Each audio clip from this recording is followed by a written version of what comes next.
Washington.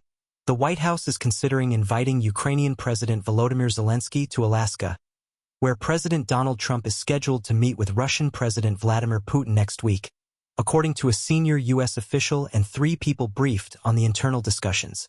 It's being discussed, one of the people briefed on the discussions said. The senior U.S. official and people briefed on the discussions said no visit has been finalized and that it's unclear whether Zelenskyy would ultimately be in Alaska for meetings. The senior administration official said it is absolutely possible. Everyone is very hopeful that would happen, the official said. Asked whether the U.S. had officially invited Zelenskyy to Alaska, a senior White House official said, "The president remains open to a trilateral summit with both leaders. Right now, the White House is focusing on planning the bilateral meeting requested by President Putin." The Ukrainian government did not respond to a request for comment. Trump announced Friday that he is meeting with Putin on August 15th in Alaska as he tries to secure a ceasefire in Ukraine. The White House had initially made a Putin meeting with Zelenskyy a condition for a meeting between Trump and the Russian president to take place. But Trump later said that was not a precondition. If Zelenskyy were to travel to Alaska, it is not clear whether he and Putin would ever be in the same room, one of the people briefed on the discussion said. The surge in diplomacy aimed at ending the war in Ukraine comes after Trump's special envoy Steve Witkoff met with Putin in Moscow ahead of a deadline on Friday that the president had set for the Russian leader to agree to a ceasefire or face new sanctions. Putin has not agreed to a ceasefire but proposed the outlines of an agreement to end the war that would allow Russia to keep large swaths of Ukrainian territory.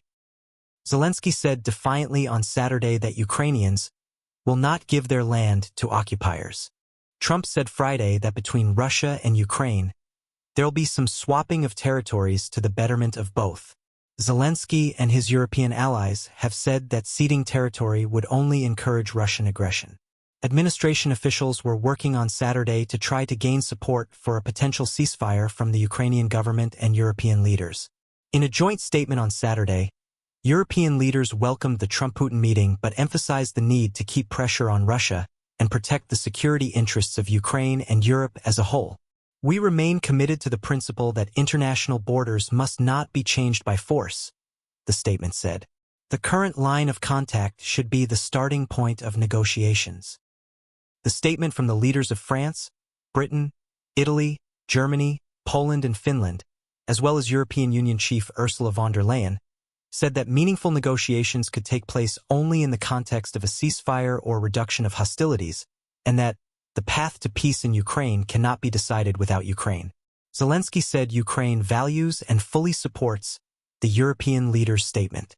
"The end of the war must be fair, and I am grateful to everyone who stands with Ukraine and our people today for the sake of peace in Ukraine, which is defending the vital security interests of our European nations," he said Sunday in a post on X.